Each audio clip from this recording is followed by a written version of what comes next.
Hello guys, সবাই কেমন আছেন? আজকের মুভি এক্সপ্লেনেশনটা দেখার পর আপনি লিফটে ওঠার আগে অন্তত 100 বার ভাববেন, কারণ আজ আমরা এমন একটি লিফটের গল্প বলবো যার নিজস্ব একটা জীবন ছিল, আর সেই লিফট একের পর এক মৃত্যুর ভয়ঙ্কর খেলা শুরু করে। ভিডিওটা খুব ভয়ঙ্কর এবং রোমাঞ্চকর হতে যাচ্ছে, তো চলুন শুরু করা যাক আজকের ভিডিওটি। মুভি শুরুতে একটি লিফট দেখানো হয়, সেখানে কয়েকজন মানুষ হেবিজেবি দাঁড়িয়ে ছিল। যখন লিফটটি উপরে উঠতে শুরু করে তখন একজন বৃদ্ধ লোক খেয়াল করেন তিনি যে তলায় নামবেন লিফটটি সেখানে থামছে না। কেউ কিছু বুঝে ওঠার আগেই লিফটটা হঠাৎ করে খুব জোরে উপরের দিকে উঠতে লাগে। সবাই ভয় পেয়ে চিৎকার করতে শুরু করে। অনেকে লিফটে থাকা জরুরি বোতামে চাপ দিতে থাকে, কিন্তু তাতেও কোনো কাজ হয় না।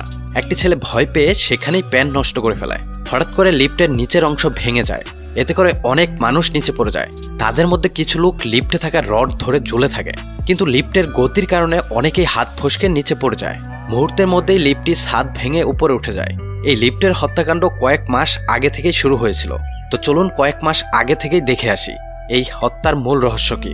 একজন অন্ধ মানুষ ও তার কুকুর লিফটে ওঠার জন্য লিফটের দিকে এগিয়ে যান। লিফটের দরজা খুলতেই দেখা যায় ভেতরে ফাঁকা। যেহেতু লোকটি অন্ধ, তাই তিনি কিছু দেখতে না পেয়ে সোজা এগিয়ে যেতে থাকেন। তার কুকুরটি তাকে থামানোর জন্য ঘেউ ঘেউ করতে লাগে, কিন্তু কুকুরের সেই সতর্কতা তিনি বুঝতে পারেননি। ফলে অন্ধ লোকটি সেই ফাঁকা জায়গায় পা রাখেন এবং নিচে পড়ে যেতে থাকেন। বাঁচার জন্য তিনি কুকুরের দড়ি শক্ত করে ধরে রাখেন, কিন্তু কোনো লাভ হয় না। তিনি কুকুর সহ নিচে পড়ে যান। এরপর নিরাপত্তার দায়িত্বে থাকা কর্মীরা বুঝতে পারেন লিফটে কিছু একটা সমস্যা হচ্ছে। তখন দুজন গার্ড ঘটনাস্থলে আসেন। তারা অনেক চেষ্টা করেও লিফটের দরজা খুলতে পারছিল না, কিন্তু হঠাৎ করেই দরজাটা নিজে নিজেই খুলে যায়। তখন এক গার্ড টর্চ লাইট দিয়ে ভেতরে তাকিয়ে কুকুরকে দেখতে পান। ঠিক তখনই হঠাৎ করে লিফটের দরজা বন্ধ হয়ে যায়, আর সেই গার্ডের মাথা দরজার মধ্যেই আটকে পড়ে। সে বাঁচার চেষ্টা করছিল, আর তার পেছনে গার্ডও সমস্ত শক্তি দিয়ে তাকে বাঁচানোর চেষ্টা করে, কিন্তু কোনোভাবেই তাকে উদ্ধার করা যায় না। তখন লিফটটি ধীরে ধীরে উপর থেকে নিচে নামতে শুরু করে। আটকে থাকা গার্ডটি তার সহকর্মীর কাছে সাহায্য চায়, কিন্তু তার সহকর্মীর কিছুই করার ছিল না। শেষ পর্যন্ত সেই গার্ড সেখানেই মারা যায়। একের পর এক দুর্ঘটনা খুব দ্রুত চারদিকে ছড়িয়ে পড়ে।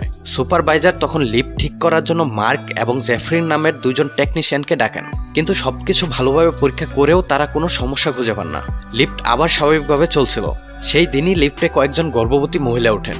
কিছু সময় ভালোভাবে চলার পর হঠাৎ লিফটের গতি বেড়ে যায় এবং কিছু দূর নামার পর হঠাৎ করে মাঝপথে গিয়ে থেমে যায়। এদিকে নিরাপত্তা কর্মীরা বিষয়টি খেয়াল করেন।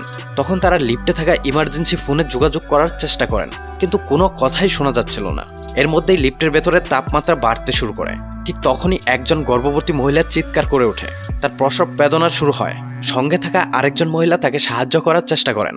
এদিকে বাইরের টেকনিশিয়ানরা লিফটের দরজা খোলার চেষ্টা করছিলেন, কিন্তু কিছুতেই তা খুলছিল না। এমন সময় এক নিরাপত্তা কর্মী একটি কুড়াল নিয়ে এসে দরজা ভাঙার চেষ্টা করেন, কিন্তু টেকনিশিয়ান তাকে বাধা দেয়।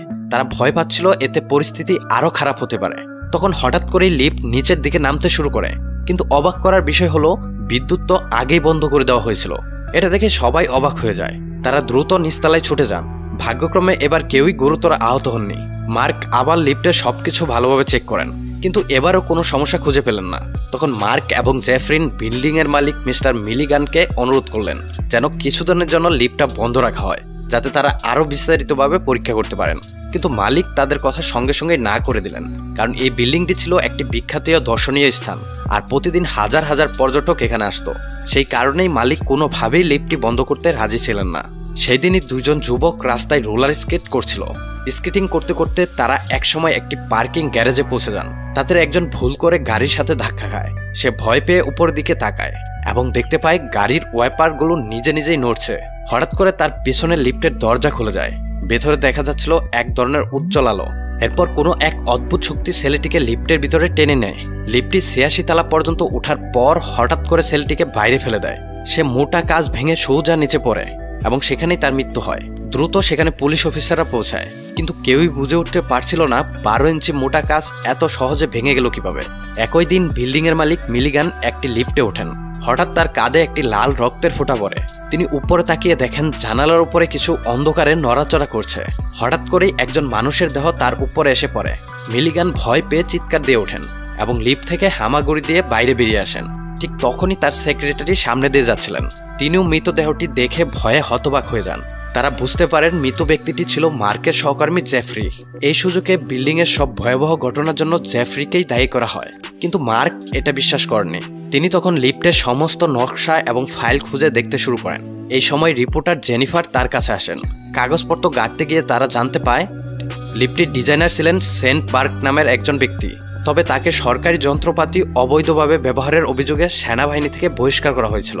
পুরো বিষয়টা ভালোভাবে জানার জন্য মার্ক লুকিয়ে লিফটের ভিতরে ঢোকার সিদ্ধান্ত নেন। লিফটের দেওয়ালে তিনি চটচটে পিছলে এক ধরনের তরল খুঁজে পান। এরপর তিনি তার যন্ত্র দিয়ে লিফটের কন্ট্রোল রুমের দরজা খোলেন। ভিতরে দেখে তিনি অবাক হয়ে যান। তিনি দেখতে পান কন্ট্রোল প্যানেলের মধ্যে একটি হৃদয় ধুকধুক করছে। তিনি ভাবেন সম্ভবত এটাই সব ঘটনার মূল কারণ, তাই তিনি ছুরি দিয়ে সেই হৃদয়ে আঘাত করতে থাকেন।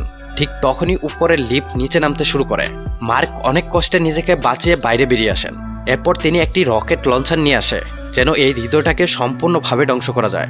ঠিক তখনই সেনবার্গ তার দিকে বন্দুক তাক করে এবং বলেন লঞ্চারটি নিচে রাখতে।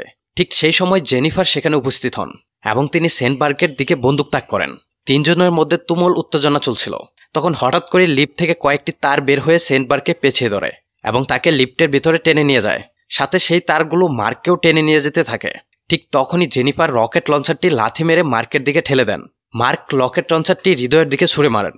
এতে হৃদয়টি টুকরো টুকরো হয়ে যায়। একটা বড় বিস্ফোরণে মার্ক পিছনে ছিটকে পড়েন। অবশেষে সবাই এই ভয়ঙ্কর লিফটের হাত থেকে মুক্তি পায়। এভাবে আজকের মুভির এক্সপ্লেনেশন শেষ হয়। তো আজকের ভিডিওটি আপনাদের কেমন লাগলো অবশ্যই আমাদেরকে কমেন্টে জানাবেন। আমাদের চ্যানেল নতুন হলে অবশ্যই আমাদের চ্যানেলটিকে সাবস্ক্রাইব করে আমাদের পাশে থাকবেন। সকলে ভালো থাকবেন, সুস্থ থাকবেন। ধন্যবাদ।